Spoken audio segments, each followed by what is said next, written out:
Welcome back, everybody, to another day of, or another episode, or vlog, or whatever of Daily Diaz. Diaz Daily. Daily Dose of Diaz. Whatever we call it. What's the show called, baby? Diaz Daily. Are you listening? Damn.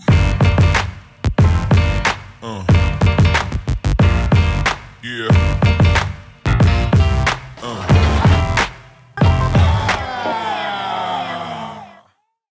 I've been doing the bolt check on the Hail Mary. I have to do the bolt check now because May 18th and 19th, which is this Saturday and Sunday, we have the first round of Top Drift where Nick and I will both be competing and driving together. Getting a lot of tandem practice again, warming back up to the tandem ideas, getting really close, and then going ahead and jumping in with other competitors. That's coming up Saturday, so I've had to do the bolt check. I've already done the whole front end, which is great because I found a couple of things that were not in the ideal conditions that I wanted to compete on, things that could potentially break. So I replaced those parts. It turned into more of a chore than I wanted it to be. I did the whole undercarriage of the front end, and I marked everything and torqued everything with the torque wrench and the paint marker, which is very good practice if you guys can get into it, get involved with it. But kind of just to give you an idea of how that works. On something like, for instance, the strut tower, which I have not checked, which I'll check in front of you right now. These have specific torques. I don't know what they are, but that's tight as crap. That too is tight as crap.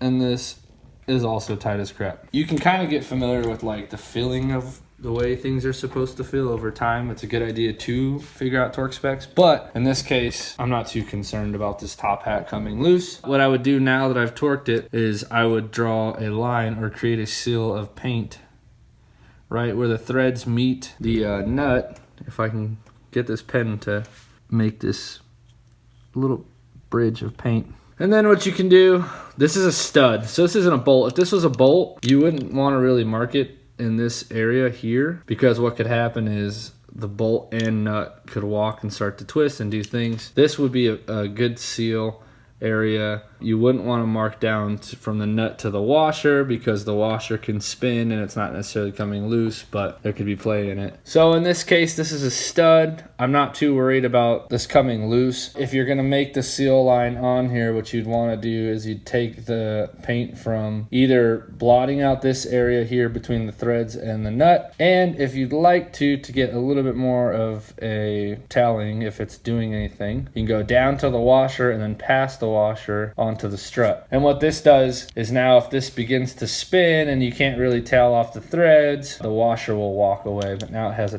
ton of freaking paint coming out of it and it's not so accurate. But we'll go ahead and mark this one here as well. Down the nut, down the washer, onto the tower. Same thing here. Stud, nut, down to the washer. And so if this is loose, those lines will walk, and we kind of just want to keep an eye on those things walking loose. And it's kind of a quick visual indicator. You can look at it and see physically that the paint line does not match up anymore, and you know something's wrong in that area. Same thing with the other side.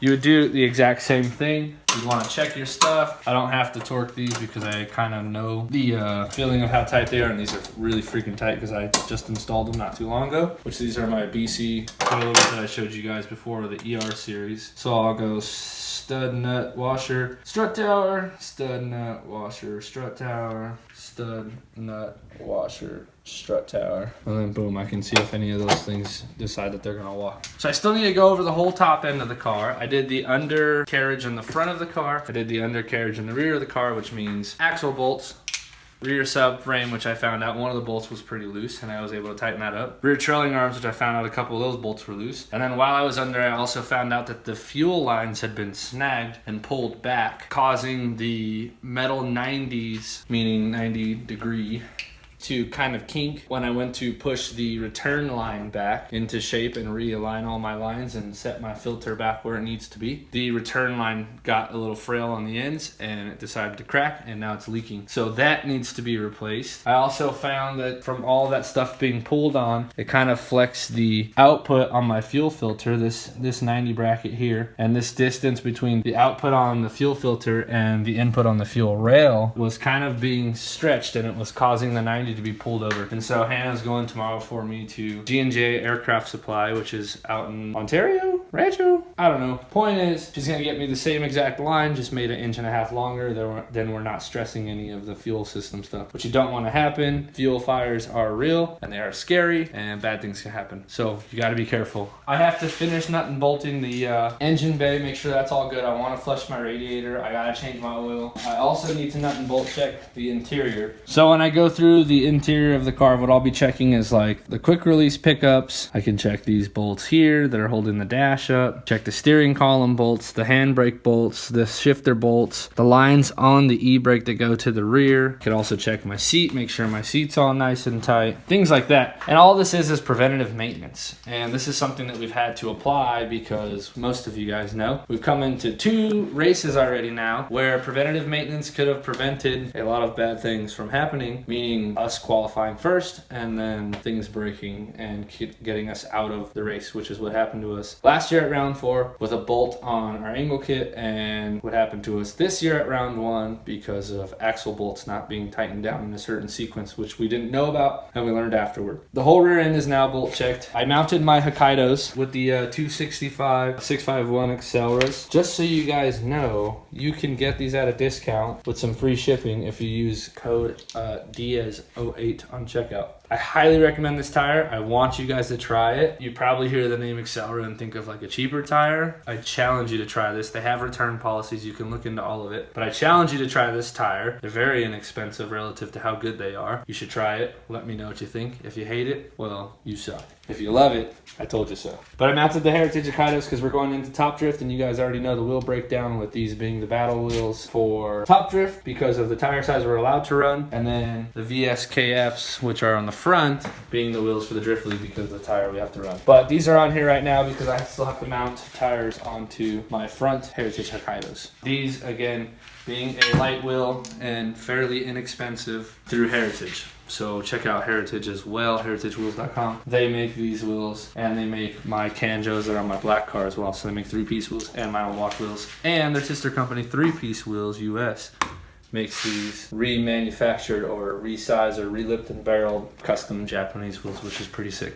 Redrilling, polishing, chroming, coloring, powder coating, whatever you want to do. Same thing they can do with the Hokkaidos as well, besides the rebarreling and the relipping part. All the other stuff they can do. So I gotta go and finish going through the engine. And then I think that's gonna be the end of the nut and bolt check. And then I gotta get into changing the fluids. G-Force has a transmission that's coming in for us for the Pro 2 car, which we still haven't figured out what to name. I've heard some good ones. My favorite being Santa Maria, which is pretty cool. I liked Pro Mary. Did you like one, Hannah, specifically? I said Proud Mary. Proud Mary. Proud Mary's cool, but I feel like Proud Mary should be the Pro 1 car. Because that would be like the pinnacle. I like Santa Maria because it used to be a joke. But it's also a boat that Will Ferrell names in the greatest movie of all time. Not really, but one of the greatest movies of all time, Step Brothers, the Nina the Pinto, the Santa Maria. Okay, well, that's not Will Ferrell's... When the people came to America, that was the names of the boats, dork. Yeah, I know. But it's Boats and Hoes song. Yeah, but from that's... Boats and Hoes. Yes, but he got Will that Ferrell from made it up, history. dude. Will Ferrell did not make that up. Christopher Columbus copied Will Ferrell. Oh my god. Everybody knows. But yeah, that's pretty much it. We gotta get a new camera. We will be filming all the stuff that's going on. I have some other things to show you. My headset. I'll show you guys my new headset that I got. Walkies for the crew. We got these new tote bins, which I'll kind of explain the necessity for those a little bit later. We got like organizers and stuff for the toolbox to kind of keep that stuff set up. I'm also cleaning it all out. And that's pretty much it. That's going to be the end of this one, guys. We will be back tomorrow. As always, thank you so much for watching and stay safe. Don't forget to tell your friends about us because we're growing and it's phenomenal and I'm in love with it and it's amazing. And let's keep going because the more you guys like and subscribe, the more our videos get out, the more you tell people about us, the more cool things we can do, like build more cars and show you guys. I have a couple of builds that I don't want to say I want to do or that I have plans to do until I can get certain pieces. It kind of is determined on the engine. If I can get a hold of the engine, I can get a hold of the chassis. I need to know if I can get a hold of the engine. There's a lot of content, a lot of cool things coming up. Tub Time will be back. There'll be more episodes of Tub Time. We want to do the live chills, so maybe that'll be a weekly thing. I'm not sure yet. Or maybe we talk about hot topics. Maybe people get put in the hot seat. Maybe hot things happen. Maybe I'm hot. Who knows? Anyways, stay safe. Love you guys.